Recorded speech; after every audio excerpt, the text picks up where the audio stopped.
Welcome to रश्मीस रसोई। आंब्याचा season झाला का प्रत्येकाच्या घरी आंबे येतातच आणि प्रत्येकजण आंब्यांपासून आमरस पुरी किंवा आंब्याचा शिरा, आंब्याची पोळी असं बनवलं जातं। आज मी तुम्हाला अगदी सिंपल सोप्या पद्धतीने मऊसूत अशा लुसलुशीत पुरणपोळ्या कशा बनवायच्या ही रेसिपी दाखवणार आहे। त्यासाठी हा व्हिडिओ तुम्ही शेवटपर्यंत बघा आणि माझ्या चॅनलला लाईक, शेअर आणि सबस्क्राईब करा। आज आपण आंब्याच्या पुरणपोळ्या बनवणार आहोत। त्यासाठी मी हे 3 हापूस आंबे घेतले आहेत। ह्याच्या आतला पल्प आपण काढून घेणार आहोत, नंतर वाटीनी मोजून घ्यायचा आहे। जेवढा पल्प असणार ना तेवढाच रवा घ्यायचा आहे। मी वाटीभर रवा घेतला आहे, म्हणजे जेव्हा आपण हे आंब्याचा पल्प काढू तेव्हा ही वाटी मेजरमेंटला घेऊनच तेवढाच पल्प पण आपण काढून घेणार आहोत। पल्प पण तेवढाच, रवा पण तेवढाच आणि साखर पण 1 वाटीभरच घेतली आहे आणि पाणी पण तेवढंच यूज करणार आहोत। चमचाभर वेलची जायफळ पूड घेतली आहे। तर चला मग आंबे स्वच्छ धुवून घेते आणि ह्याचा पल्प मी काढून घेते। हा आंबा कापून घेऊया आपण।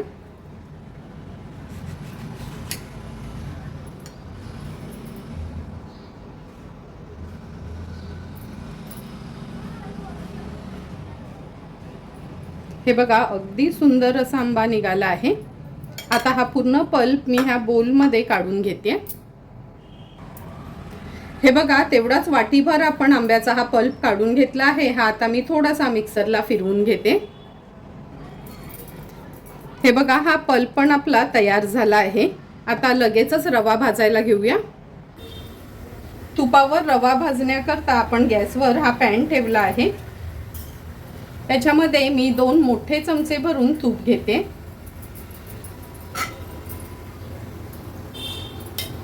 तूप व्यवस्थित आपल्याला मेल्ट करून घ्यायचं आहे।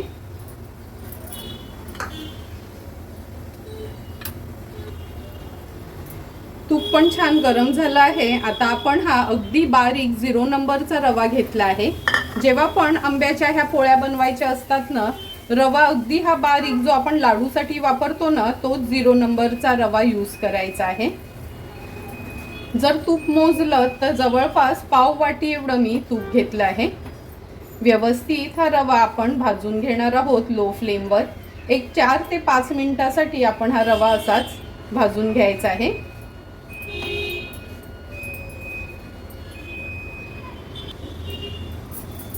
एक 4 ते 5 मिनिटं झाले आहेत। रवा आपण लो फ्लेमवर हा असा तुपावर छान भाजून घेतला आहे। एका बाजूला पाणी देखील गरम करत ठेवलं आहे। गॅसची फ्लेम स्विच ऑफ करते आणि आता आपण ह्या रव्यामध्ये हे पाणी ऍड करूया। रव्यामध्ये पाणी ऍड केलं का लगेचच झाकण ठेवायचं आहे।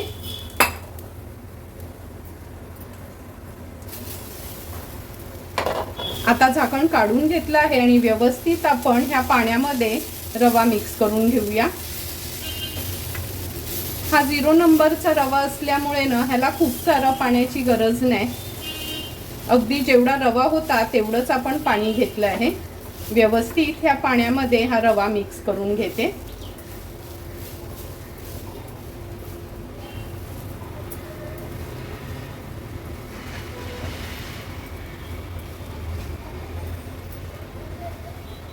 आणि ही सर्व प्रोसिजर करताना आपण गॅसची फ्लेम अगदी लोवरच ठेवायची आहे। आता ह्या रव्यामध्ये आपण जेवढा रवा होता तेवढीच साखर घेतली आहे आणि तेवढाच हा आंब्याचा पल्प आपण घेतला आहे, तो पण ऍड करूया।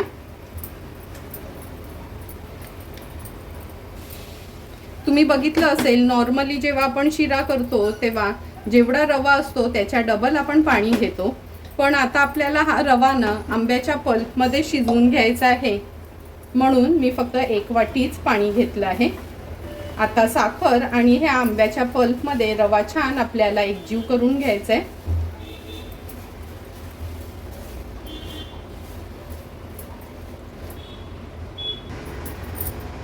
हे बघा, आंब्याच्या पल्प आणि साखरेमध्ये रवा छान आपण मिक्स करून घेतला आहे। आता ह्याच्यावर ना मी झाकण ठेवते आणि एक 2 ते 3 मिनिटासाठी वाफ काढून घेते, म्हणजे रवा आहे ना वाफेवर शिजला जाईल। गॅसची फ्लेम अगदी लोवर ठेवली आहे आपण। 3 ते 4 मिनिटं झालेत. झाकण काढून बघूया आपण. तुम्ही बघू शकता, हे बघा रवा पण छान आंब्याच्या पल्पमध्ये आणि साखरेमध्ये शिजला गेलाय. व्यवस्थित मिक्स करून घेते. कलरवरनच तुम्हाला कळत असेल का किती सुंदर असं आपलं हे आंब्याचं आणि रव्याचं सारण तयार झालं आहे. मिक्स करून घेतलं का असा हा स्पॅच्युला उभा करायचा. उभा राहिला कालता असो किंवा स्पॅच्युला, म्हणजे आपलं हे सारण अगदी परफेक्ट तयार झालं आहे. आता ह्याच्यामध्ये चमचाभर आपण वेलची जायफळ पूड ॲड करणार आहोत. कोणताही फूड कलर किंवा इसेन्स वगैरे यूज करायची काहीच गरज नाही. अगदी आपल्या ऑथेंटिक पद्धतीनेच या आपण आंब्याच्या पुरणपोळ्या करायच्या आहेत. वेलची जायफळ पूड ॲड केल्यावर व्यवस्थित मिक्स करून घेते. झटपट असं आपलं हे आंबा रव्याचं सारण तयार झालं आहे. आता एका प्लेटमध्ये काढून घेते, म्हणजे हे गार होईल तोपर्यंत आपण पीठ मळून घेऊया. पुरणपोळीची पारी बनवण्यासाठी 1 वाटी मैदा घेतला आहे, अर्धा वाटी गव्हाचं पीठ. तुम्ही एकदा पुरणपोळीची पारी बनवण्यासाठी आपण 1 वाटी मैदा घेतला आहे, अर्धा वाटी गव्हाचं पीठ, अगदी चिमूटभर हळद आणि चवीप्रमाणे मीठ घेणार आहोत. एकतर तुम्ही फक्त मैद्याच्या पुरणपोळ्या करू शकता किंवा फक्त गव्हाचं पीठ किंवा मैदा आणि गव्हाचं पीठ असं मिक्स वापरू शकता. तर चला मग पोळ्यांसाठी पीठ मळून घेऊया. या बोलमध्ये मी हा मैदा काढून घेते. नंतर गव्हाचं पीठ पण आवर्जून चाळूनच घ्यायचं आहे. अगदी चिमूटभर हळद आणि चवीप्रमाणे मीठ. व्यवस्थित मिक्स करून घेते सर्व वस्तू. हळद पण जर तुम्हाला स्किप करायची असेल ना तर तुम्ही स्किप करू शकता. मी आता ह्या आंब्याच्या पोळ्या होत्या म्हणून थोडीशी हळद घातली आहे, नाहीतर नॉर्मल पुरणपोळीमध्ये मी हळद यूज करत नाही. आता ह्याचं आपण सैलसर पीठ मळून घ्यायचं आहे. गरजेप्रमाणे पाणी ॲड करूया आणि ह्याचं पीठ मळून घेऊया.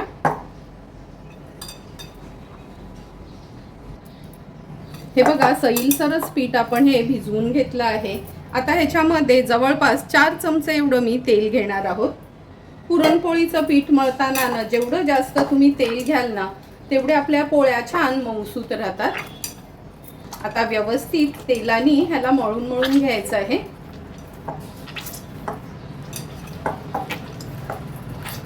पूर्ण तेल पिठामध्ये जिरेपर्यंत आपल्याला हे असं पीठ मळून घ्यायचंय.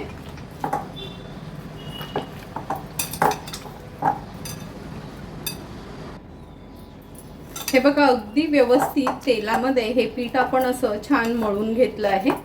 आता अर्ध्या तासासाठी तरी ना हे पीठ आपण मुरत ठेवणार आहोत, म्हणजे तोपर्यंत आतलं हे सारण पण आपलं गार होईल. अर्धा ते पाऊण तास झाला आहे हे पीठ आपण मळून ठेवलं होतं पोळ्यांसाठी. हे बघा पीठ पण छान मऊसूत झालं आहे. पुरणपोळ्यांना ना कधी पण असं मऊसूतच पीठ आपल्याला मळायचं आहे. आता आपल्याला लहान मोठ्या कशा पोळ्या हव्यात तसा हा उंडा काढून घ्यायचा आहे. आणि हे बघा आपलं आंब्याचं आणि रव्याचं पुरण देखील गार झालं आहे. छान हे एकजीव करून घेते. हे सारण पण छान आपण मळून घेतलं आहे. आता ह्यातला आपण एक गोळा काढून घेऊया.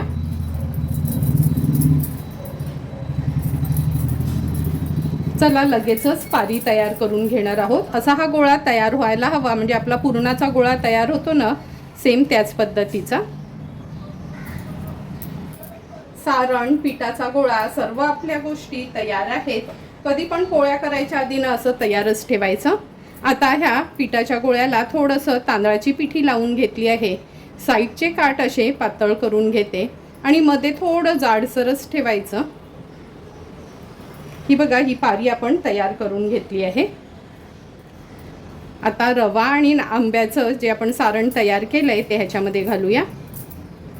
अगदी व्यवस्थित आपल्याला हा गोळा तयार करून घ्यायचा आहे.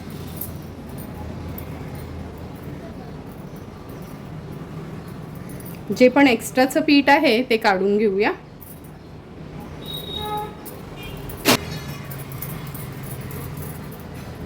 हे बघा पोळी लाटायसाठी आपला हा गोळा तयार झाला आहे.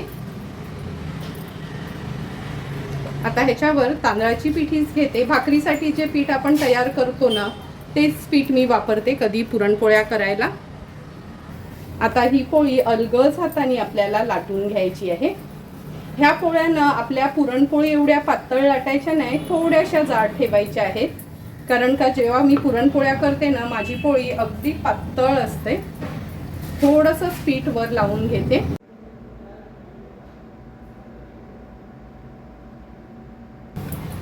अगदी अलगद हाताने ही पोळी आपल्याला लाटून घ्यायची आहे.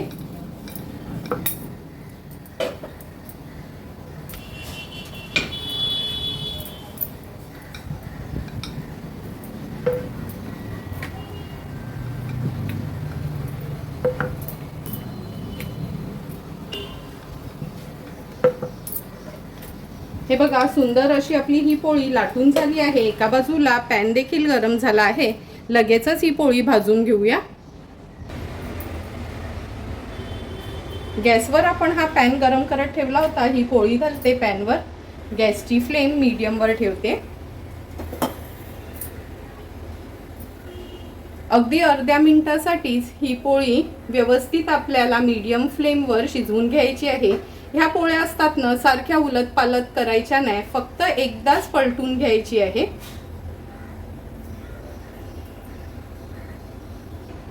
हे बघा हळूहळू छान फुगे यायला लागले आहेत ह्या पोळीवर. आता ही पोळी मी पलटून घेते.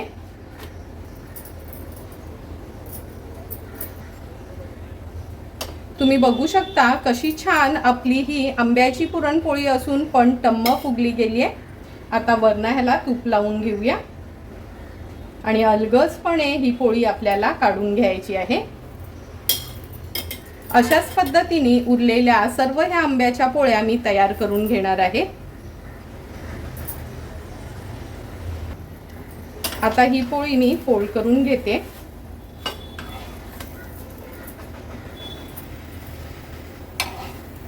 अलगदपणे ही पोळी काढून घ्यायची आहे. सुंदर अशी आपली आंब्याची पुरणपोळी तयार झाली आहे. चला उरलेल्या पोळ्या पण आपण अशाच पद्धतीने तयार करून घेऊया. तुम्ही बघू शकता एक एक करून आपल्या ह्या सर्व पुरणपोळ्या तयार झाल्या आहेत. आता तयार झालेल्या पुरणपोळ्या आपण सर्विंग प्लेटमध्ये सर्व करून घेणार आहोत. सुंदर अशा तयार झालेल्या ह्या आंब्याच्या पुरणपोळ्या आपण ह्या सर्विंग प्लेटमध्ये आमरसासोबत सर्व करणार आहोत. तुम्ही बघितले असतील अगदी मऊ लुसलुशीत अशा ह्या आपल्या आंब्याच्या पुरणपोळ्या तयार झाल्या आहेत. तुम्हाला पण मी बनवलेल्या अगदी सिंपल सोप्या पद्धतीच्या ह्या आंब्याच्या पुरणपोळ्यांची रेसिपी आवडली असेल तर तुम्ही पण नक्की माझ्या पद्धतीने एकदा तरी ह्या आंब्याच्या पोळ्या ट्राय करा आणि मला कमेंट करून सांगा की तुम्ही बनवलेल्या ह्या पोळ्या कशा झाल्यात ते.